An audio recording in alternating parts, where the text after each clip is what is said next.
اور یہ ہمیشہ سے ہوتا رہا. لیکن اب آواز اٹھانے کے اوپر اور جس طرح یہ کہا گیا کہ یہ ایک فوج مہم چلائی گئی، اس کے نتیجے میں سب کچھ کیا گیا. 5 سابق افسران کی پینشن اور مراد واپس لے لی گئی ہیں. اور جو خبر لگی ہے پاکستان کے میڈیا کے اوپر، اس کے مطابق فوج مخالف مہم چلانے پر آرمی نے میجر جنرل سمیت 5 سابق افسران سے پینشن مراد واپس لے لی ہیں. پاکستان آرمی نے 5 ریٹائرڈ افسران بشمول سابق میجر جنرل کی ریٹائرمنٹ کے بعد کی تمام مراد واپس لی. ان مراد میں پینشن اور مفت میڈیکل سہولت بھی شامل ہے. مراد واپس لینے کی وجہ فوج مخالف مہم کا حصہ ہونا ہے. اور پھر جو باوثوق ذرائع جنہوں نے کچھ اخبارات کے لوگوں سے بات کی، وہ یہ کہتے ہیں کہ جی ایس یو نے مذکورہ 5 ریٹائرڈ افسران کے خلاف کارروائی مریم نواز کے اس مسئلے پر دیے گئے بیان سے کم از کم 2 ہفتے قبل شروع کی تھی. اب یہ بہت زیادہ میڈیا پر بات ہو رہی ہے کہ شاید انفلوئنس کہیں نہ کہیں موجود ہے. اگر مان لیا جائے کہ انفلوئنس نہیں ہے، کیونکہ فوج انڈیپینڈنٹ ادارہ ہے اور وہ یہ نہیں ہو سکتا کہ مریم نواز کے کہنے پر چلے اور جو لوگ یہ بات کر رہے ہیں، لیکن یہ بات ضرور ہو سکتی ہے کہ ایسکیلیٹ کیا گیا ہو اور کہیں سے کوئی رپورٹ آ گئی ہو کہ جناب کوئی کاروائی ہو رہی ہے پاکستان کے اداروں کے اندر، اور پاکستان کے ادارے ایک بڑا اقدام اٹھانے کی صلاحیت بھی رکھتے ہیں اور بہت جلد یہ سب کچھ کر دیا جائے گا. آپ کو یاد ہوگا اس سے پہلے بھی شوکاز نوٹس اور D G I S I Peshawar Faiz Hameed صاحب کے حوالے سے خبر جو تھی وہ باقاعدہ کوٹ کی گئی.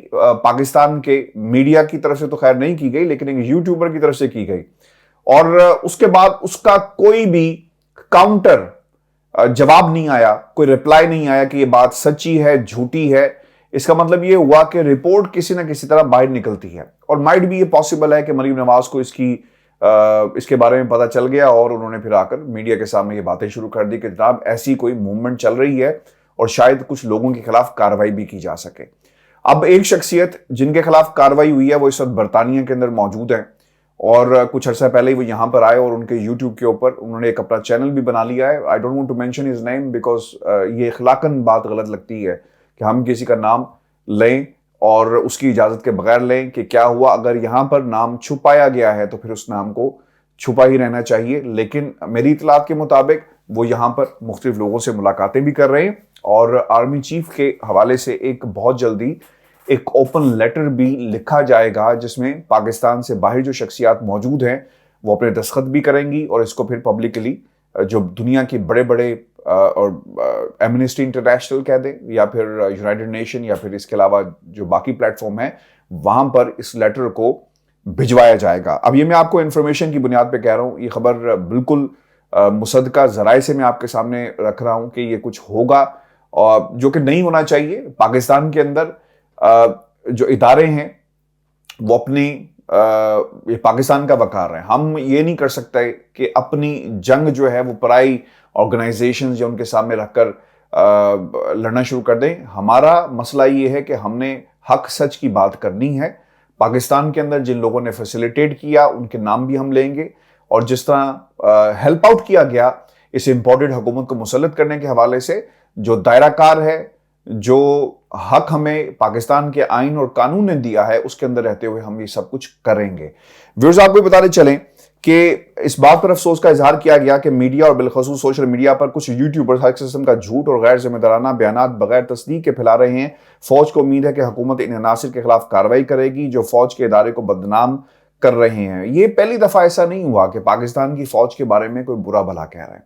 محسن داوڑ صاحب نے جو کچھ کیا وہ قوم اسے کبھی نہیں بھولے گی، پاکستان کا بچہ نہیں بھولے گا. یہ فوج سے پاکستان کی عوام کو جو پیار ہے وہ پیار کی نسبت ہے کہ لوگ ان چہروں کو نہیں بھولتے.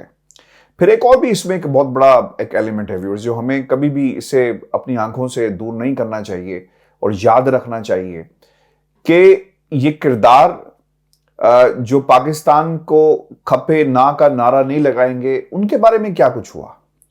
مریم نواز ایک سروس مین کے بارے میں تو بات کرتی ہیں کہ جناب ان کے مراد اور چیزیں جو ہے سائیڈ پر رکھ کر سیاست میں کود پڑیں. آپ کا اپنا کردار کیا رہا؟ یہ بھی سوال ہونا چاہیے کہ پاکستان کے اداروں نے کیا کارروائی کی جب فوج کے حوالے سے مریم نواز کے متعدد سٹیٹمنٹس موجود ہیں. کون سے لیگل پلیٹ فارم کے اوپر ان کے خلاف کارروائی کی گئی؟ ان کے بھی تمغے اگر چھین لیے جاتے جو ان کے تمغے پاکستان کی سیاست کے اندر موجود ہیں، تو شاید حالات اس سب مشکل جو پاکستان کے ایک مشکل حالات میں ہمیں ہمیشہ لا کر کھڑا کر دیا جاتا ہے کہ جناب اس کے بارے میں بات نہیں کرنی، اس کے بارے میں بات نہیں کرنی، سیکٹر کاؤز کی جو ہمیشہ سے بات ہوتی ہے، تو میرا یہ خیال ہے کہ جو کارروائی ہے وہ کراس دا بورڈ ہونی چاہیے. آپ کسی کو اپنی ضرورت کے تحت وقت آنے پر استعمال کریں، یا وقت آنے پر یہ سمجھ کر چھوڑ دیا جائے کہ جب وقت آئے گا تو ہم اسے استعمال کرنے کی پوزیشن میں ہوں گے، اور ان کی رسی کو ڈھیل دے دی جائے، تو یہ بھی ایک مناسب بات نہیں ہے. پاکستان کے سیاستدانوں کے ساتھ ہمیشہ یہی ہوتا آیا ہے اور طاقتور حلقوں نے ہمیشہ یہی کیا ہے. پھر یہ بھی بات تھی کہ جن عناصر کا ذکر کیا جا رہا ہے، ویورز متعدد دفعہ میں بھی یہ بات کر چکا ہوں کہ اگر پاکستان کے خلاف کوئی بات کی جائے گی بغیر کسی خبر کو اتھینٹیکیٹ کیے بغیر، تو میرا خیال ہے کہ ایسی خبروں کا بھی راستہ رکنا چاہیے. لیکن آزادی اظہار کے نام پر آپ کسی کی زبان بند نہیں کر سکتے. اسد طور کے بارے میں یہ کوئی صاحب ہیں، یوٹیوبر ہیں یا کیا ہیں، آئی ڈونٹ نو، لیکن ان کے بارے میں جس قسم کی خبریں لگتی رہی، مطیع اللہ جان نے پاکستان کے اداروں کے بارے میں جو کچھ کہا، آسمہ شرازی صاحبہ بھی بہت کچھ کہتی رہی اس سے پہلے بھی، اور پھر اس کے علاوہ حامد میر صاحب، کس طرح آپ بھول جاتے ہیں ان تمام صحافیوں کو جنہوں نے پاکستان کے اداروں کے بارے میں کہا. پاکستان کی عوام اور پاکستان کے ادارے کیسے بھولیں گے؟ کیا آپ کے ٹینکوں کو زنگ لگ گیا؟ یہ جملہ میں نے نہیں کہا، حامد میر صاحب نے کہا. پاکستان کی فوج کیوں نہیں پوچھتی؟ کیوں کوئی کارروائی نہیں کی گئی؟ اور حامد میر صاحب جو اپنے ذرائع دفاعی ذرائعوں کے حوالے سے میڈیا پر بیٹھ کے بہت ساری گفتگو بھی کرتے رہے، تو ان ذرائعوں کو بھی چاہیے نا کہ پوچھیں ان سے کہ آپ کس حیثیت میں پاکستان کے خلاف اور پاکستان کی فوج کے ٹینکوں کے خلاف جو ہے وہ بات کرتے ہیں. یہ اتنی سیریس بات ہے کہ اگر آپ نے انتخاب کرنا ہے تو یہ کراس دا بورڈ ہونا چاہیے. پک اینڈ چوز کا کام نہیں کیا جا سکتا. جب مادر وطن کی بات آئے، پاکستان کی بات آئے، اداروں کی بات آئے اور سالمیت کی بات آئے. ویورز پھر انہوں نے کیا کہا کہ دفاعی ذرائع سے پوچھا کہ جن ریٹائرڈ فوجی افسران کی پینشن مراعات واپس لی گئی ہیں، کیا ان کی تعداد 150 کے قریب ہے؟ تو کیا ان کے خلاف کارروائی کا کوئی تعلق مریم نواز کے بیان سے بھی ہے؟ اس پر بھی ڈینائل آ گیا کہ تعداد 150 نہیں ہے، صرف 5 لوگ ہیں. ان تمام ریٹائرڈ جنرلز کی مراعات اور فوجی میڈل واپس لیے جائیں جو پی ٹی آئی کے حق میں متنازع مہم چلا رہے ہیں، کیونکہ یہ مطالبہ مریم نواز کی طرف سے کیا گیا تھا. ان سوالات کے جواب میں جو جواب آتا ہے وہ یہ کہتے ہیں کہ جی ایچ کیو نے صرف 5 ریٹائرڈ افسران کے خلاف آئین اور قانون کے مطابق کارروائی کی. سوشل میڈیا کی یہ رپورٹ کہ 150 سابق فوجی افسران کے خلاف کارروائی کی گئی ہے قطعی غلط ہے. عدیل راجہ غالباً کوئی major, I don't know the gentleman but I know to this extent کہ ایکس سروس مین ان کے اسپوکس پرسن تھے، اور پھر انہیں بتایا گیا کہ your services are no more required، اور اسپوکس پرسن ہیں. اور یہ بات میں آپ کے سامنے انفارمیشن کی بنیاد کے اوپر رکھ رہا ہوں جو میرے ذرائع نے مجھے کنفرم کیا. آپ کو بتاتے چلیں کہ جن ریٹائرڈ افسران کے خلاف کارروائی ہوئی وہ میجر سے میجر جنرل تک رینک کے افسران تھے، اور وضاحت کی کہ مذکورہ افسران فوج کے خلاف مہم جوئی کر رہے تھے. انہیں متنبہ کیا گیا اور قانون کے مطابق ان کے خلاف کارروائی کی گئی. انہیں یہ سزائیں آفیشیل سیکرٹ ایکٹ کے تحت دی گئی ہیں کیونکہ مذکورہ افسران نے ادارے کے خلاف پروپیگنڈے میں حد سے تجاوز کیا. اور پھر یوٹیوبرز کی جانب سے فوج کی کارروائی کو مریم نواز کے بیان سے منسلک کرنے کے حوالے سے بھی یہ پوچھا گیا کہ کیا جو مطالبہ کیا گیا تھا مریم نواز کی طرف سے اس کے بعد یہ کارروائی کی گئی؟ تو پھر دونوں کے جو بیانات تھے، جو ایکشن ہے اور اس سے پہلے جو بیان کیا، اس میں کوئی تعلق ہے؟ تو بتایا گیا کہ جناب یہ اس سے پہلے یعنی 2 ہفتے پہلے کارروائی کر دی گئی اور آغاز ہو چکا تھا. ویورز، جیسا میں نے پروگرام کے شروع میں بھی کہا کہ عین ممکن ہے کہ یہ خبر باہر آ گئی ہو، بالکل اسی طرح جس طرح ڈی جی آئی ایس آئی ان کے شو کاز کیا گیا، سوال کیا گیا پشاور والے جو جنرل ہیں ان کے حوالے سے، اور پھر اس کے اوپر پاکستان کے اداروں کی طرف سے کوئی جواب نہیں آتا. اچھا، اس بات پر افسوس کا اظہار بھی کیا گیا کہ میڈیا اور نہ ہی حکومت نے ان میڈیا کے افراد اور یوٹیوبرز کے خلاف کوئی کارروائی کی جو روزمرہ بنیادوں پر ادارے کو بدنام کر رہے ہیں. یہ ہر کسی کے لیے بہت ہی سنگین اور خطرناک ہو سکتا ہے. بالکل ٹھیک ہے، ان لوگوں کے خلاف کارروائی ہونی چاہیے، پابند سلاسل کر دیں، زبان بند کر دیں، اٹھا کر غائب کر دیں، سب کچھ کریں اگر جو پاکستان کے خلاف غداری کا مرتکب ہوتا ہے. لیکن آزادی اظہار پر پابندی عائد نہیں کی جا سکتی. ہر چیز کو کہنے کا ایک ڈھنگ ہوتا ہے، ہر سوال اٹھانے کا طریقہ کار ہوتا ہے. جب آپ کی زبان بند کی جائے گی تو ریاست کے اداروں کو حرکت میں آنا چاہیے. یہ وہ آزادی ہے جو پاکستان کا آئین ہر پاکستانی شہری کو دیتا ہے، چاہے آپ ملک کے اندر رہتے ہوں چاہے ملک سے باہر رہتے ہوں، کیا ان کرداروں کے بارے میں بھی کبھی پاکستان کے ادارے کوئی ایکشن لیں گے، لیگل ایکشن لیا جائے گا؟ جو جھوٹ پر مبنی خبریں پھیلاتے ہیں، کیا ایکشن لیا گیا اسد طور کے حوالے سے؟ کیا ایکشن لیا گیا مطیع اللہ جان کے حوالے سے؟ کیا ایکشن لیا گیا ابصار عالم کے حوالے سے جنہوں نے پاکستان کے اداروں پر الزام لگایا؟ کیا ایکشن لیا گیا حامد میر کے حوالے سے؟ یہ بھی بہت سنجیدہ سوالات ہیں جس کا جواب پاکستان کے اداروں کو ضرور دینا چاہیے۔ اور ویورز، انٹرسٹنگ فیکٹ یہ ہے کہ اس وقت پاکستان کی پارلیمنٹ کے اندر وہ لوگ جو موجود ہیں، انہوں نے بھی پاکستان کے اداروں کے ساتھ کچھ اچھا سلوک نہیں رکھا۔ ہاؤس آف شریف کی ایک بڑی مثال موجود ہے۔ آپ نے کیا کیا نواز شریف کے حوالے سے؟ باجوہ صاحب کا آرمی چیف کا نام لے لے کر نواز شریف نے کیا کچھ نہیں کہا برطانیہ میں بیٹھ کر؟ کیا کچھ ہوا؟ جہاں تک الطاف حسین کا تعلق ہے، کیا ہو گیا؟ کچھ بھی نہیں ہوا۔ ہم پاکستان، ریاست پاکستان ایک اچھا وکیل نہیں کھڑا کر سکا الطاف حسین کے کیس کے اندر، جو دفاع کر سکتے، جو ثابت کر سکتے کہ پاکستان کے اندر کیا کچھ ہوا۔ ایک اچھا وکیل یہاں پہ کھڑا نہیں ہو سکا۔ اور یہ جو میں کراس دا بورڈ بات کرتا ہوں نا کہ احتساب سب کا ہونا چاہیے، اس لیے ضروری ہے کہ نہیں تو پھر 5 لوگ ہوں گے، کبھی 150 ہوں گے، کبھی جس کا زور چلے گا، اسی طرح پاکستان کی عوام جو ہے یہ تماشا دیکھے گی۔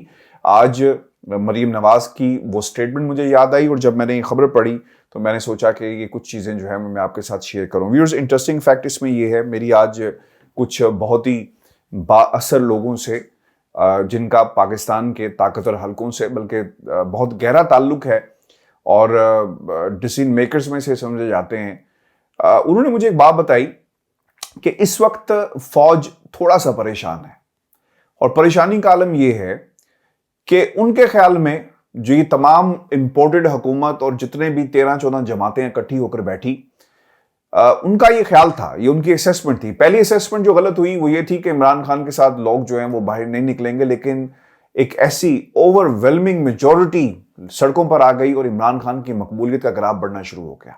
اچھا، اس حوالے سے بھی وہ یہ کہتے ہیں کہ اگر عمران خان صاحب الیکشن جیت کر واپس آ جائیں تو ویلکم کیا جائے گا، اور اس میں کوئی دوسری رائے نہیں ہے۔ دوسری چیز جو بڑی امپورٹنٹ ہے، جو وہاں پر اسیسمنٹ دوبارہ غلط ہوئی، وہ یہ تھی کہ تمام جماعتیں اکٹھی ہوئی، اسیسمنٹ یہ کی گئی کہ یہ سارے تھوڑی دیر کے لیے بیٹھیں گے، پھر ناراض ہو جائیں گے، پھر ان کے اپنے مسائل کھڑے ہو جائیں گے۔ بعض لوگ اب یہ کہتے ہیں کہ شاید طالبان کے معاملے کے اوپر ایک تفریق پائی جاتی ہے، چونکہ آصف علی زرداری اور ان کی جو ایگزیکٹو کمیٹی کے لوگ ہیں وہ یہ کہتے ہیں کہ اس معاملے کو پارلیمنٹ میں لے کر جائیں۔ کیوں فوج اسٹیبلشمنٹ ڈائریکٹلی طالبان سے جو ہے مذاکرات کر رہی ہے، اور اس کے اوپر شہباز شریف صاحب کمزور ہیں ہمیشہ کی طرح، اتنی حیثیت نہیں ہے، نہ اتنا قد کاٹ ہے کہ یہ خود فیصلے کر سکیں۔ وہ کبھی اسلام لندن کی طرف دیکھتے ہیں اور پھر کہیں اور دیکھتے ہیں، تو کہیں نہ کہیں خلیج پیدا ہو رہی ہے آہستہ آہستہ۔ لیکن اس کے باوجود جو اسیسمنٹ تھی جس کی طرف میں اشارہ کر رہا ہوں اور جو میری بات ہوئی وہ یہ تھی کہ یہ آپس میں لڑیں گے، سب کچھ ختم ہو جائے گا، لیکن اب یہ ختم نہیں ہو رہا۔